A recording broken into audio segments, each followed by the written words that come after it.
ఈరోజు నేను stove on చేసి ప్యాన్ పెట్టాను అన్నమాట. ఏం కూర చేయబోతున్నానో మీకు చూపిస్తాను నేను క్లియర్గా. ఈరోజు నేను గుత్తొంకాయ మసాలా ఫ్రై చేయబోతున్నాను. గుత్తొంకాయలు ఇట్లా చక్కగా అల్లం వెల్లుల్లి పేస్ట్ చక్కగా ఇట్లా ముక్కలు ముక్కలుగా కోసుకొని అందులో స్టఫ్ చేసుకోండి. ఇలా ఒక గిన్నెలో పెట్టుకోండి. తర్వాత మనం ఇప్పుడు స్టవ్ ఆన్ చేసాం కదా, నూనె పోసుకుందాం. ఇదిగోండి ప్యాన్ పెట్టాను, నూనె పోసాను.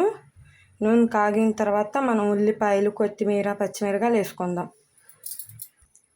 ఇదిగోండి ఇప్పుడు నేను నూనె కాగిందో లేదో తెలుసుకుందామని ఒక్క ఉల్లిపాయ వేస్తున్నాను. నూనె కాగింది, అలా మనం తెలుసుకోవాలి. ఇప్పుడు ఉల్లిపాయలు వేసుకుంటున్నాను. కొత్తిమీర, ఉల్లిపాయ, పచ్చిమిరకాయ.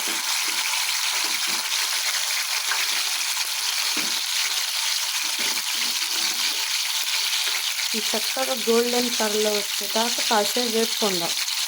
చూడండి ఉల్లిపాయలు కొంచెం వేగిపోయినాయి, ఇంకాస్త వేగనిద్దాం. ఇప్పుడు చక్కగా ఉల్లిపాయలు వేగిపోయినాయి. ఇప్పుడు మనం స్టఫ్ చేసుకున్న గుత్తొంకాయలు దీంట్లో వేద్దాం. ఇవ్వండి స్టఫ్ చేసుకున్న గుత్తొంకాయలు మనం ఇట్లా ఒకటొకటిగా చక్కగా ఇలా పెట్టుకోవాలి. ఇట్లా పెట్టుకుంటే గుత్తొంకాయలు బాగా మగ్గుతాయి. మూత పెట్టుకోవాలి, అట్లా వరుసగా పెట్టేసుకుందాం.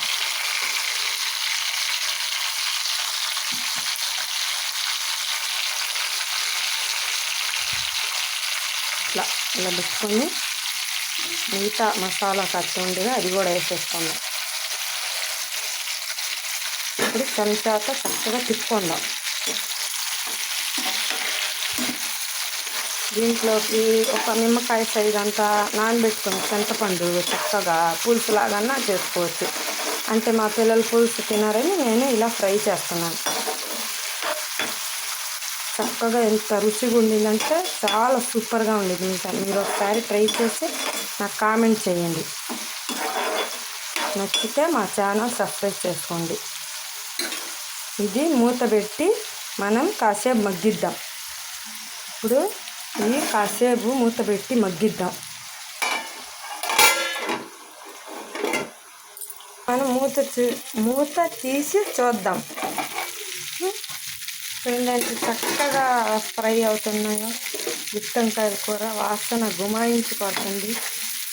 కాసినన్ని నీళ్ళు పోసుకుందాం. దీంట్లోకి పూసినన్ని పోసుకొని మళ్ళీ మూత పెడదాం.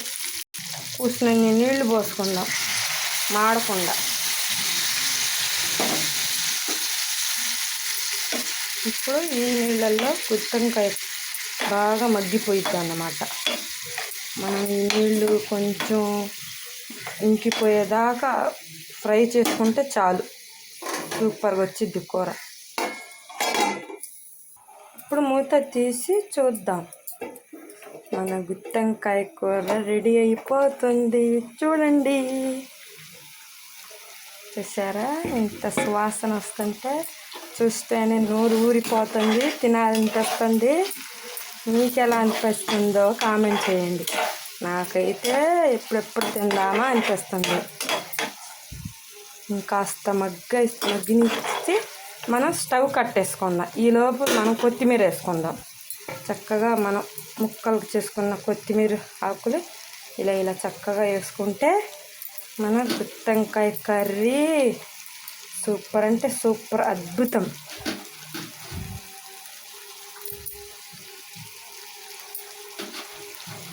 కొత్తిమీర ఎంత వేస్తే అంత టేస్ట్ వస్తుందండి. గుత్తొంకాయ కూరకి చాలా టేస్టీగా ఉండిద్ది. చూడండి బాగా కాయ కూడా మగ్గిపోయింది. ఇట్లా మగ్గిపోవాలన్నమాట.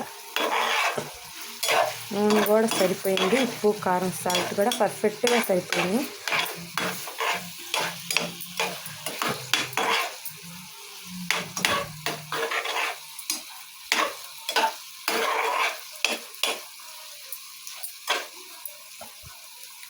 మా గుత్తొంకాయ కర్రీ మీకు నచ్చితే మా ఛానల్ సబ్స్క్రైబ్ చేసుకోండి.